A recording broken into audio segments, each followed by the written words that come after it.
Assalamualaikum warahmatullahi wabarakatuh. Selamat pagi untuk kita semua dan salam sejahtera buat kita semua. Perkenalkan, nama saya Nur Hadi dari Fakultas Ekonomi dan Bisnis, Program Studi Manajemen.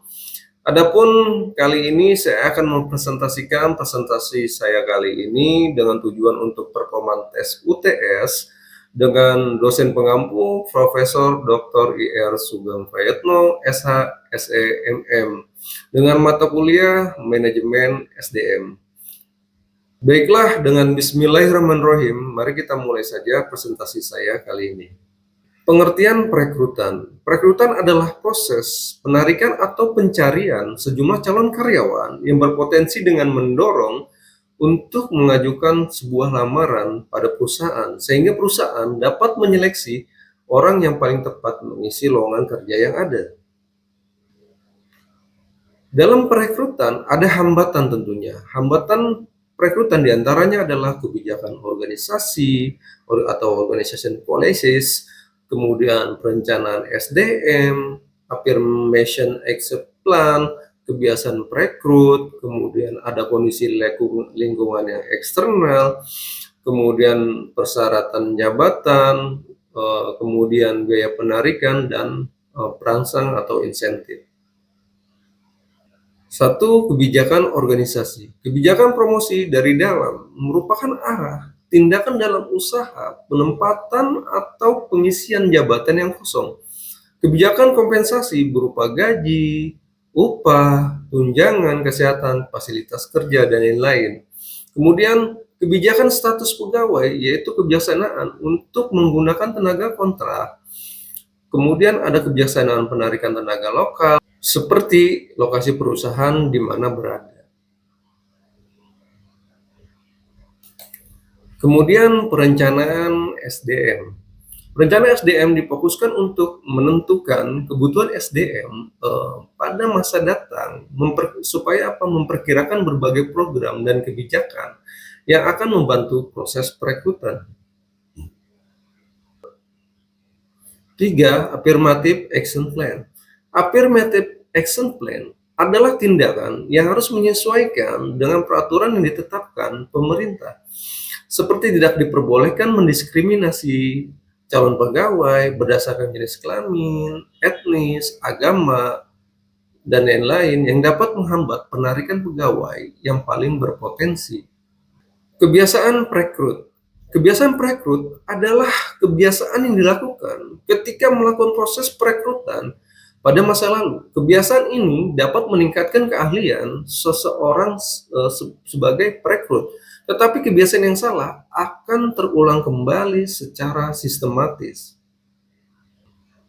Kondisi lingkungan eksternal. Kondisi lingkungan menyangkut faktor-faktor tenaga kerja, seperti pengangguran dan tingkat persaingan. Jika kondisi pengangguran rendah atau nol, maka perusahaan akan kesulitan mendapat tenaga kerja. Tingkat persaingan yang tinggi menyebabkan perusahaan lain yang sejenis menginginkan jenis tenaga kerja yang sama. 6. Persyaratan jabatan.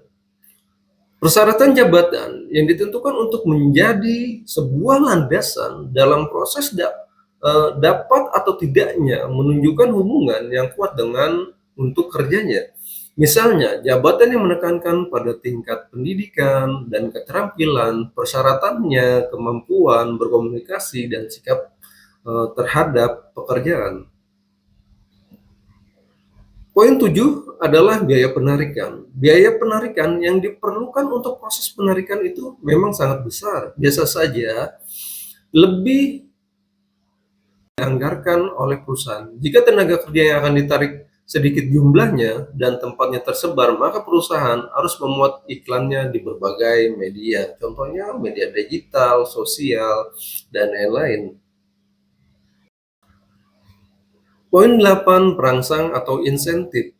Perangsang atau insentif diberikan agar para calon tertarik untuk menjadi pegawai pada sebuah perusahaan, di mana perusahaan harus memperhatikan berbagai kemungkinan perangsang lain yang dapat meningkatkan ketertarikan calon pegawai.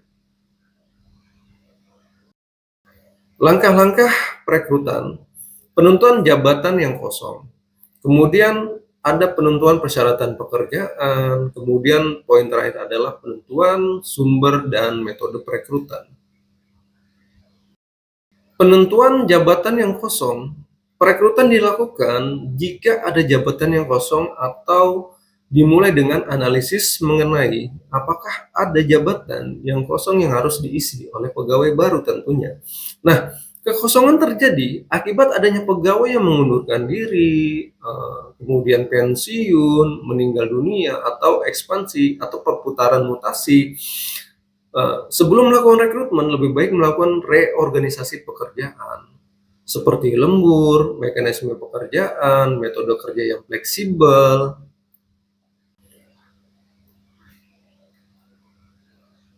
kerja paruh waktu, dan kontrak kerja tentunya yang harus kita perhatikan.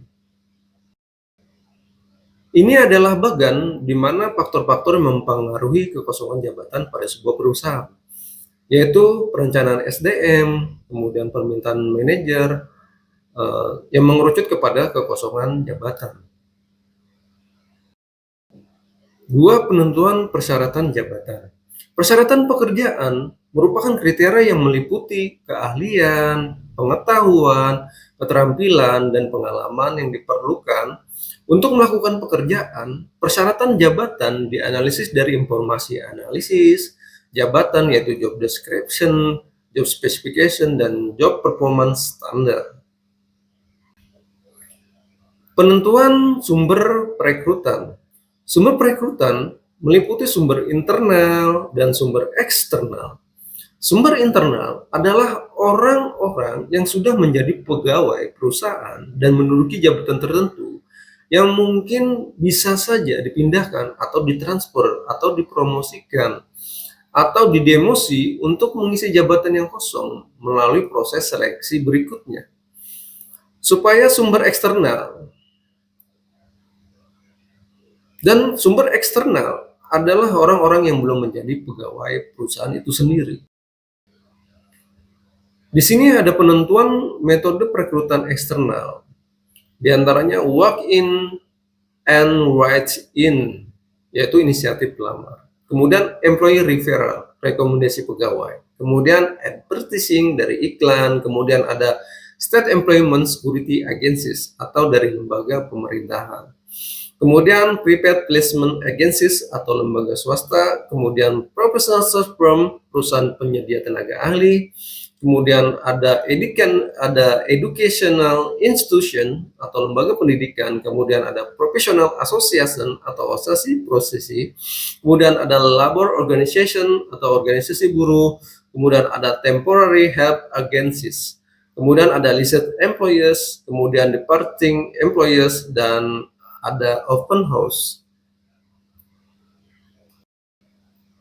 Di sini adalah bagian langkah-langkah perekrutan, diantaranya adalah dari perencanaan SDM, kemudian di situ turunannya adalah penentuan jabatan yang kosong, kemudian di bawahnya adalah permintaan manajer, lanjut ke outputnya adalah penentuan persyaratan jabatan yang dikerucuti oleh informasi analisis jabatan, kemudian itu juga dari permintaan manajer, kemudian sumber metode internal atau eksternal atau job posting, rekomendasi pegawai, iklan, lembaga pendidikan, dan lain-lain, yang mengkerucut pada outputnya adalah hasilnya adalah sejumlah calon karyawan pada perusahaan itu sendiri.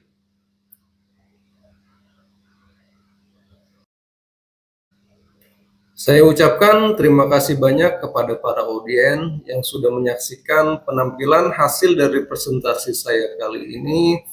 Harapannya adalah semoga bermanfaat bagi kita semua, dan saya ucapkan wabillahi taufiq wal hidayah. Wassalamualaikum warahmatullahi wabarakatuh.